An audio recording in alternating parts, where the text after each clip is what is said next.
Advanced Setting. تا اینجا قسمت‌هایی از پایان‌نامه رو آماده کردیم. در درس قبلی هم نحوه نوشتن فرمول رو یاد گرفتیم. اگه فایلمون رو مرور کنیم، قسمت‌هایی رو که تا اینجا آماده کردیم رو با یک مرور سریع میتونیم ببینیم.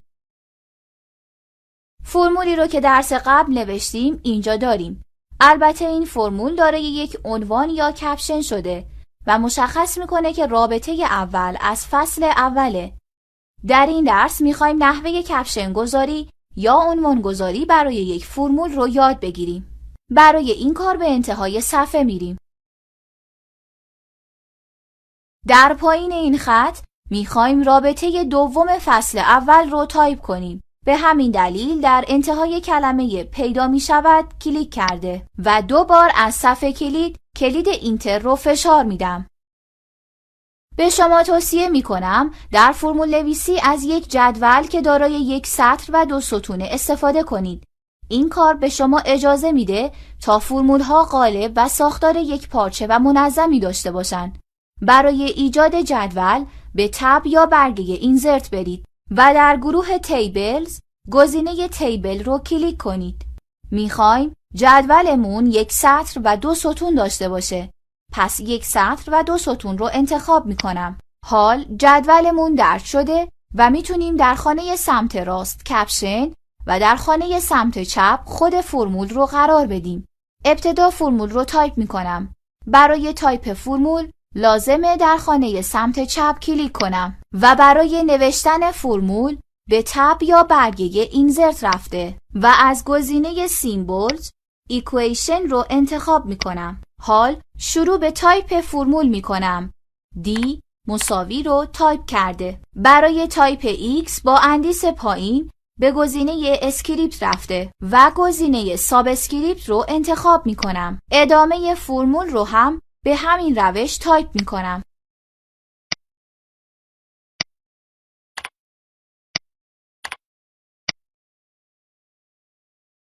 خب فرمول یا رابطمون رو تایپ کردیم، اما میخوایم ترازبندی اون رو تغییر بدیم. در اینجا من میخوام فرمول در سمت چپ خانه قرار بگیره. پس رابطه یا فرمول رو با درگ کردن انتخاب میکنم. و از شما میخوام به تب یا برگه لیاوت برید و گزینه الاینمنت رو انتخاب میکنم و از شما میخوام گزینه الاین سنتر لفت رو انتخاب کنید تا متنمون به لحاظ عمودی وسطچین و به لحاظ افقی چپچین بشه. حالا میتونید ببینید که متنمون در سمت چپ ستون مورد نظر قرار گرفت. و حالا فقط لازمه که برای فرمولمون یک کپشن قرار بدیم. برای قرار دادن کپشن کل جدول رو انتخاب میکنم. بعد به تب یا برگه رفرنسیز رفته و گزینه اینسرت کپشن رو انتخاب کنید. کادر مکالمه کپشن باز میشه.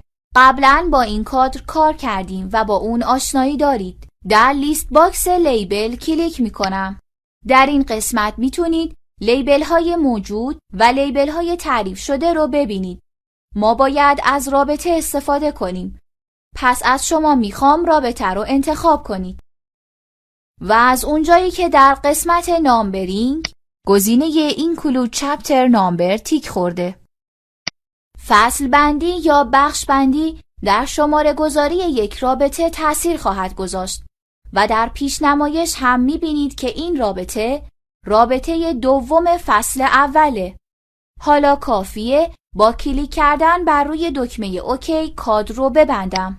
میبینید که کپشن رابطه در پایین جدول اضافه شد. برای اینکه اون رو به داخل جدول انتقال بدم انتخابش میکنم.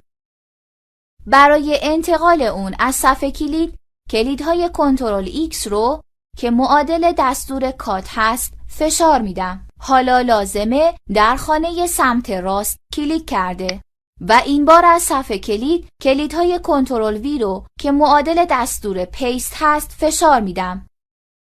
البته نباید خطوط این جدول در پایان نامه نمایش داده بشه. بنابراین جدول رو انتخاب کرده. به تب یا برگه دیزاین رفته. در گروه بوردرز گزینه بوردرز رو انتخاب کرده. نهایتاً از منوی باز شده گزینه نو بوردر رو انتخاب کنید. حالا ما رابطه و عنوان رابطه رو داریم.